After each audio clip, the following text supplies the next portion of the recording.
More than 1 million Democrats have switched parties in the past year, it's really creating a serious problem for the Democratic Party. Farron, what is your take? This to me, if I'm a Democrat looking at it, I'm seeing the suburban swing votes that are leaving the Democratic Party. That's what's happening. Yeah, this is terrifying for the Democratic Party. It's also 100% predictable. We have seen a Democratic Party that's been in power now for 18 months. We just concluded the 18th month. So what have they done? What have they done to show you that they understand your problems, that they're addressing the issues? And the answer is, unfortunately for these voters, nothing at all. Their lives have in fact gotten worse, economically, politically, with as divided as we are. And they looked at this and they said, look, I'm not going to be a part of your club anymore, because the public always does that, right? They bounce back and forth every 2 years or so. That's natural. But not in these numbers. It is. It truly is. Well, you're seeing it in Denver, Atlanta, Pittsburgh, Cleveland, Iowa. I thought the study was interesting. It was done by the AP. And they really spent a lot of time trying to figure out what are these things, according to, I'm just going from the study, but they found that there's this rejection of this woke leftist thing that the Democrats came in and tried to sell. Okay, in other words, don't deal with trying to reshape culture in 18 months. Don't try to force something down my throat in 18 months that I don't want to listen to. Talk about politics. Engage in good political change. Do some good stuff for us. And that's all they had to do here. But it's kind of like the same, I don't know if you followed the deal with Netflix. Same thing's happening with Netflix. They're finding that all of this effort by Netflix to reshape culture. Let's change the way people think about this cultural issue. That's where Netflix is getting killed right now. And there's an exodus of Netflix because people want to be entertained. And the same thing with politics. They just want politicians to talk about politics that improve their lives. They don't want to be preached to about cultural change. Well, here's the interesting thing about that too, and you're not wrong about people, leaving the party about that, obviously.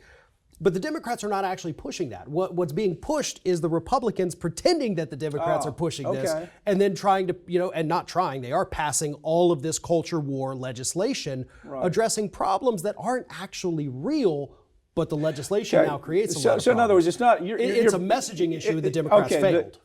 Your point being, it's not the Democrats that woke up one day and said, hey, let's force feed the American public these cultural changes, the way that we think about our culture. Let's force feed them that. You're saying that wasn't really part of the intent, but the Republicans have done a good job taking that and making the American people believe this is what the Democrats are doing. Did I get that right? Yeah, and they obviously put the Democrats on their heels on these issues. So then the Democrats, when they talk about them, the Republicans can then highlight it and say, see, look, now they're shoving it down your throat again. It's honestly, from a political standpoint, not saying I agree with any of it, it's a smart strategy by the Republican Party because they have smarter strategists than the Democratic Party does. Yeah. And then as the Democrats try to undo this culture war legislation, Republicans then get to come back and say, but they're not focused on the economy. They're not addressing inflation. I think it's a good point, Farron. The only thing, the caveat to that is that you're seeing it in other areas too. You're seeing it with the media. For example, CNN and MSNBC. It's almost as if the public woke up one day, they said, shut the hell up. I don't want to agree every time you're trying to shove some cultural change down my throat. I don't want to agree with that. And their numbers went down. Same with Netflix. Same with Disney. I mean, just take a look at that.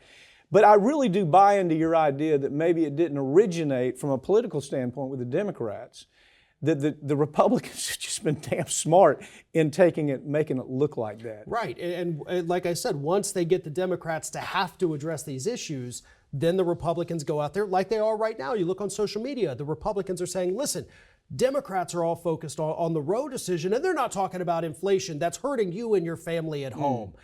They create the issues, force the Democrats to have to address it, and then hit them for not doing Real quick before we go on to the next segment, Farron, I'm interested. You've talked about, and I agree with you, I've taken a look at everything I can read about it. is that there's this belief that, I think there's a groundswell belief that Roe v. Wade decision is going to really be a big, big change for the midterms. You and I have talked about it before. You're of the opinion, where do you fall on that? Do you really think it makes that big of a difference? If the election were today, a week and a half away from the decision, sure. Anytime beyond that, no. The public does move on. I mean, eventually, we're going to hit a point where the public, I'm talking within 6 months, the public's going to be like, well, it's always been that way. They will forget about this. The anger will subside because you can't sustain anger for that long. So they will move on to the other issues. They'll keep getting hit economically every time they go buy groceries, every time they fill up their tank with gas. I'd love for it to be a political issue in November, but I don't think it's not going to be. Yeah, I think you may be right. I don't think it's a groundswell change. No. It could be, but the way, it's almost as if the media is even playing a role. Every time I watch some story about it, it's almost as if they have the really oddball fringe out, throwing F-bombs and attacking this person, and you go, that's not really the way most people think. They just want the logic on how bad this decision was. They don't want to go, let's go kill this person, or let's take this really big step towards doing away with the Supreme Court. But that's the kind of edge you're seeing out there right now, and I think it's hurting them. Well, and not to mention, you have a lot of people right now that, yes, even though the conservative court did this, they're furious with the Democrats for literally sitting on this issue for 50 years and not doing anything about it. So this could hurt the Democrats because it showed the voters the threat from the Republicans was real. The Democrats ignored it. They're not fighting for you. Didn't rise to the occasion to actually do anything about it. Yeah.